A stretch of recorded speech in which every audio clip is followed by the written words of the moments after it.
with a knife held to his throat. And that's not even the craziest thing that happened so far to Diddy. Welcome back to Bad Boy Weekly, Episode 2, where I break down everything that went down with Diddy in the past few days. Look, you want to know what's happening with Diddy right now? And I promise you, the updates we have today are wild. Diddy just got attacked in prison.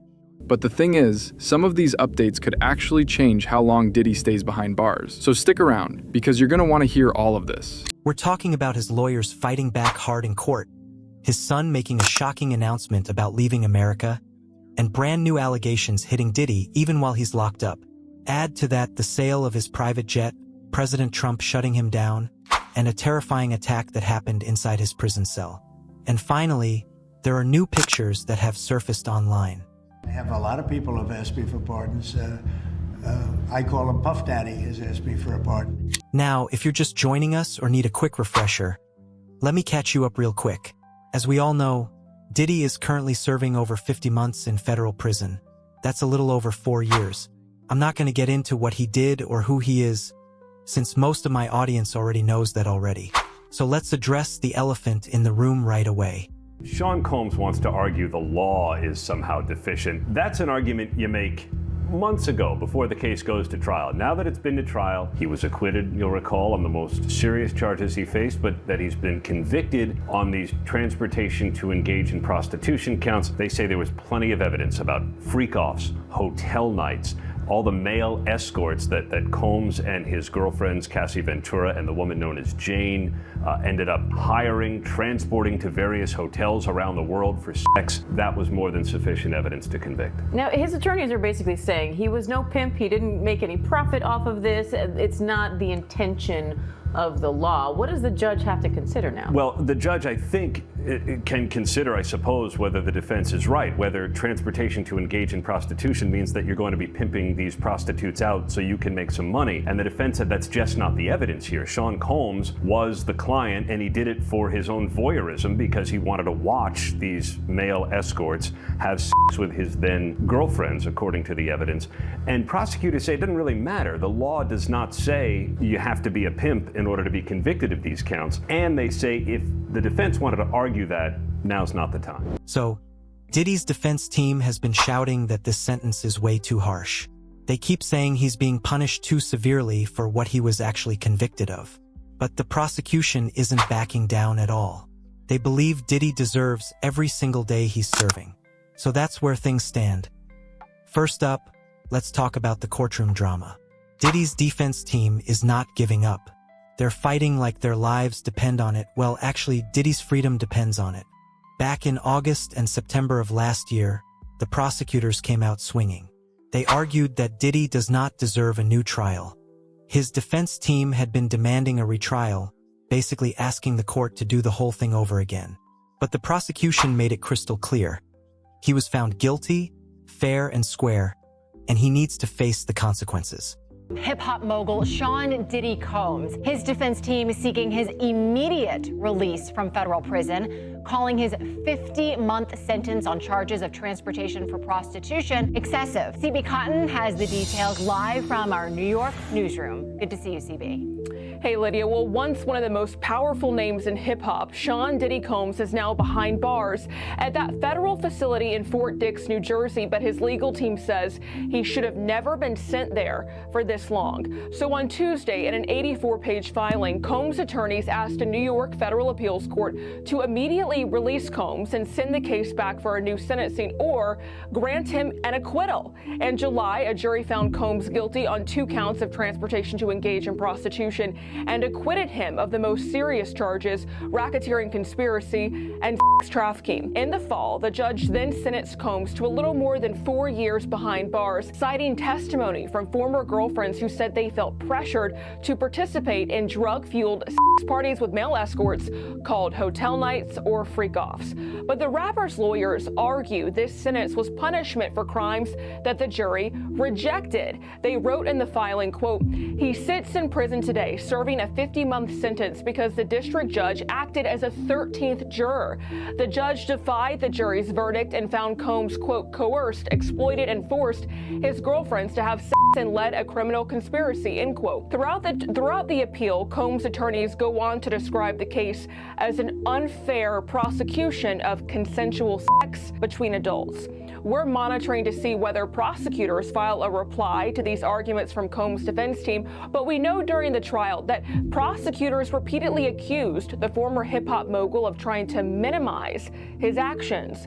For now, Combs remains in prison with a projected release date for early 2028. But here's where it gets interesting. Diddy's lawyers are now pushing for his immediate release. They're calling the 50-month sentence extremely excessive and are asking the judge to reverse his prostitution-related convictions. If that fails, they want the sentence reduced. Their main argument is that the judge relied on evidence Diddy wasn't even convicted of when deciding the punishment. They also point out that most defendants get under 15 months for similar charges, even with coercion, which the jury didn't find in Diddy's case. For years, they say, is way out of line. Where Nigeria, Ghana, South Africa. moving away from the country or within the country? Yeah, Africa. I am moving to Africa. Is this due to pressure or? Pressure from, I mean, you know, the whole drama. yeah. I ain't gonna lie, that would piss me off. I'm pissed off, like, Dad. I'm pissed off, man. I don't care about all that. I always wanted to spend some time in Africa. Oh, for real? So where? Nigeria, Ghana. Probably South Africa. Better living condition, better housing. Overall, safer to live than others. Nigeria is great too. I got a couple of great properties in Nigeria. So, Diddy's defense team asked the appeals court for 3 things: acquit him completely, release him immediately, or order the judge to reduce his sentence. The court hasn't even heard the arguments yet, so it's still early. But Diddy's lawyers are throwing everything at the wall, hoping something sticks. While they fight in court, his family is facing their own drama. His son, King Combs, just dropped a bombshell. He announced plans to relocate the entire Combs family. Everyone. And where are they headed? South Africa. Welcome back to ABC News Live reports. Sean Diddy Combs is facing new sexual assault allegations. The LA Sheriff's Department says that it's investigating a report from an alleged victim in Florida. That alleged victim has identified himself as music producer Jonathan Hay in social media posts that have since been removed. A spokesperson for Combs has not responded to ABC News' request for comment. Combs is currently serving a federal prison sentence after he was convicted of transportation to engage in prostitution earlier this year. Let's bring in ABC News legal contributor and trial attorney Brian Buckmeyer for more on this. So, Brian, this accuser says he's already listed as John Doe in a civil case against Combs. So talk about how that could impact this investigation now that he's also has identified himself too. Yeah, so the only impact that I can see on this investigation will now be that law enforcement will know who to speak with. But he already reached out to law enforcement in Florida that's been working in conjunction with LA where the alleged crime has occurred. And so the impact of him making notice that he also has a civil case doesn't really affect one or the other. If anything, it affects the potential civil case, because with a typical civil case, you just have lawyers doing the investigation. Now you have the full force and power of the LAPD doing part of the investigation, and their criminal investigation could help create more information that he could go forward in a civil case. So CJ Wallace, the son of rapper Notorious B.I.G., filed a countersuit against Hay. Hay claims that Wallace and Combs took part in an alleged assault in 2021. Wallace calls Hay's allegations a, quote, calculated smear campaign. Talk to us how that kind of factors into this case. Yeah, so here you have a cross-complaint from a civil matter where you have an original case where Hay is saying that not only Sean Combs, but CJ Wallace, the son of the Notorious B.I.G., was a part of these sexual allegations. In terms of them going back and forth, you'll see a cross-complaint in the sense of filing for damages for either claim. You'll go through the typical process of sitting down for depositions, accounting for discovery that may come about. But because Sean Combs has been tried for a federal crime, is currently now in Fort Dix, New Jersey, serving a 15-month sentence, this civil lawsuit, along with many others, have been on pause. And so these countersuits and original suit may just sit in limbo for some time. Now, you might wonder why South Africa. According to King Combs, Americans hate them, blaming 50 Cent's Netflix documentary that exposed Diddy's alleged secrets worldwide. King Combs called it disheartening and disgraceful. The documentary hasn't just hurt Diddy. It's affected his entire family. The Combs name, once a symbol of wealth and power, now carries so much negativity that his son wants to leave the country. From mansions and private jets to planning an escape, this shows how far they've fallen in the public eye. And it doesn't stop there.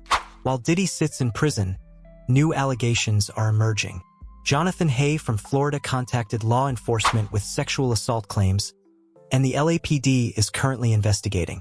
Has sold his Gulfstream G550, that's a PJ for the brokies out there, in October of 2025. Mia, you got the final sale price. It says it was not disclosed on the paper, but you got new information. Well, listen, it runs from between 20 million to 30 million. Of course, they did not tell us what the final sale was, and it's also anonymous. We don't know who bought it.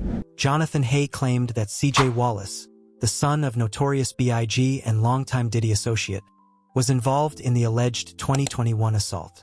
CJ fired back with a counter-lawsuit, calling it a smear campaign. Investigations and lawsuits are ongoing, but with Diddy already in federal prison, these new cases could sit unresolved for years, adding more weight to his legal troubles. On top of that, money is becoming an issue. Diddy reportedly sold his private jet from prison for $15 to $30 million. A lot for most people, but a major move for someone once worth hundreds of millions. But Trump did say he's not planning to commute the mogul's sentence. He didn't say why, but it's a move the president has been thinking about for months. Here's what he told reporters during Diddy's marathon trial in May. He used to really like me a lot. I don't know, I would certainly look at the facts. If I think somebody was mistreated, whether they like me or don't like me, it wouldn't have any end. Diddy didn't sell his private jet for fun. It was due to legal pressure. He needed money to pay his lawyers, whose fees are likely astronomical. A few weeks earlier, he even cut his kids off financially, putting them on strict allowances, showing just how tight his cash flow has become. Once earning millions from businesses, endorsements, and music royalties, Diddy now has no new income in prison. Selling the jet also means losing a major income stream, highlighting how desperate things have gotten. Looking for any lifeline, Diddy reportedly requested a presidential pardon from Donald Trump, which, if granted, would forgive his federal crimes and allow him to walk free.